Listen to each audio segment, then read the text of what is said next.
Қайырлы күн баршаңызға.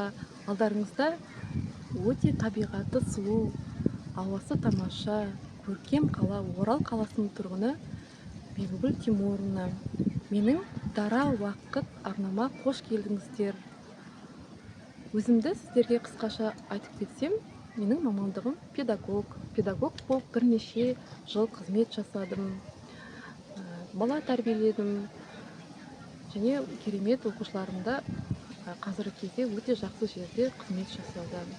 Сонымен бірге әлеуметтік салада қызмет жасап келемін. Қазіргі таңда енді декреттік демалыстамын, балаларымды қарап.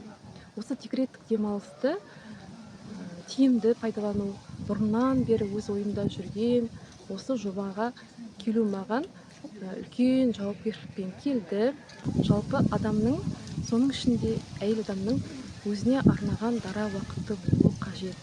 Сіздерге рухани жағынан өзімнің білгендерімді, өмірден көрген, түйгендерімді осы әңгімелесу терапиясы арқылы сіздерге жеткізгім келеді.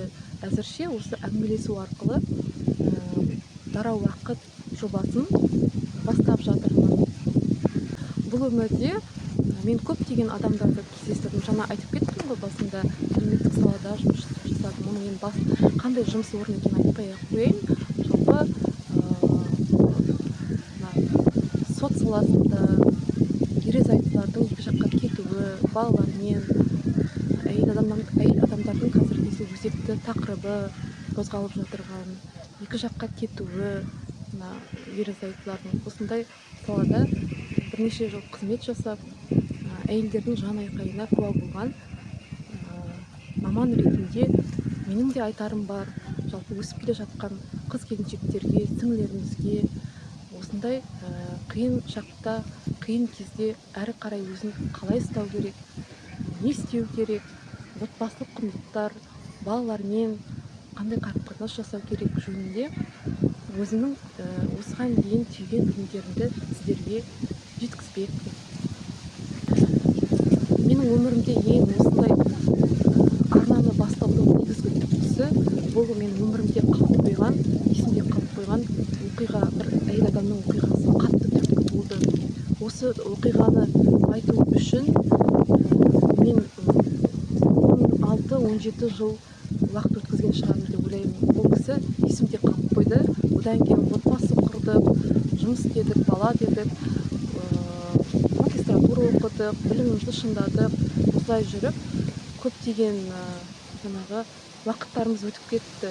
Сондықтан да осы бір әйел адамның ішіндегі тағдырын айту мен үшін қазір бұйырып тұрған сияқты. Осы әйел адамның тағдырын айту үшін мен әрине ол кісінің туған қызынан рұқсат сұрап, ары қарай осы жөнінде әңгіме айтсам, ол кісінің айтқан маған соңғы сөздері есімде қалған. Сол кісінің әңгімесін жалпы мені тыңдайтын адамдарға, көрермендерге айтып берсем қалай болады екен? Осы кісінің өмір тағдыры басқаларға сабақ болсын деген ниетпен рұқсат сұрадым. Енді қалаға оқуға келем, жұмыс жасап жүрмін. Дос қыздарыма келіп, квартираларына келіп, осылай сессия тапсырып кетемін. Сол уақытта бір дос қызымның бірге жататын құрбысы болды. Ол кісіні де танимын, ол кісімен де жақсы құрбы ретінде араласып кеттім. Сол уақытта анасы келіп отыр екен. Анасымен танысып, сәлеметсіз ба деп, қай жақтың қызысың деп, менің қызым танисың ба жақсы деп сұрады. Мен айтам, иә, әрине танимын, осылай ауылдық жерде қызмет жасаймын, қазіргі кезде сессияға келіп жатырмын деп. Сөйтіп ол кісімен таныстым. Үлкен кісі дегенде 40-тан сәл-пәл асқан сияқты, енді ондай қатты үлкен емес. 50-ге келіп қалдым екен, білмеймін, ұмытып қалдым. Сол уақытта сол кісімен әңгімелесіп қалдық, шай ішіп, қызым кел шай ішейік бірге, тамақтанайық деп шай ішіп болғаннан кейін жаңағы қыздары бір жерге қонаққа баратын болды. Сол уақытта мен қалатын болдым апайдың қасында. Кешкісін енді бәріміз бір залға жататын болдық. Бәріміз залға жатқаннан кейін жалпы ол кісі сол уақытта қатты ауырып жүр екен. Аты жаман онкологиялық аурумен қатты ауырып жүрген кез екен. Әзер жаңағы этажға мінді негізі. Содан кішкене демі ішінен шыққанда қиналады екен. жалпы онкологиямен ауырған жерде ол кісі көп андай сөйлескісі келмейді, бірақ дегенмен де менімен әңгімелесуге тырысты, ішіндегі барын айтуға тырысқан сияқты. Сол емделіп келіп жатыр екен, ем алып. Есімде жоқ, бірақ сол кісі женскийдан ба екен, сондай онкологияға ұшыраған. Ары қарай ол кісі ұйықтап бара жатқанда қызым әңгіме айтайыншы деп, былай қысқаша айтатын болсам сіздерге, жалпы ол апайдың тағдыры өте ауыр екен. Жастайынан жолдасынан қалған екен. Ең бірінші жаңағы айтатыны, ол кісінің өкінетіні 4 баламен, жаңа кішкентай балам бесікте қалды дейді. 4 баламен осындай жаста 30-дан кете жалғыз қалып қойдым дейді. Яғни жолдасы басқа әйел адамға кетіп қалған екен. Оны көтере алмадым дейді. Яғни өзім барлық проблемадан қашу үшін асылып та өлім келді дейді. Қатты жүгіріп кетіп бара жатырғанда, балаларым жылап, аяғымнан құшақтап, анашым кетпе деп осылай шырылдап қалды дейді. Көп іштегі дертімді көп адамға айта алмадым дейді. Ауылдық жерде тұрғасын жерде өсек болады, біреуге күлкілі боламын деп ішіме жинай бердім дейді. Ол кісі дүниеден өтті сол жылы. Естіп қатты қайғы болды қыздарына. Енді ұлдары үйленіп, есін жиып келе жатырғанда, жаңағы бесікте қалған қызы өсіп, студент атанайын деп жатырғанда осындай оқиға болды. Бірақ көп ұзамай жаңағы жолдасы енді больницаға түсіп ауырып қалған екен. Сол уақытта жаңағы екінші әйелі ол кісіні күтпеген, қыздарына қоңырау салып, сол қыздары көмектесті.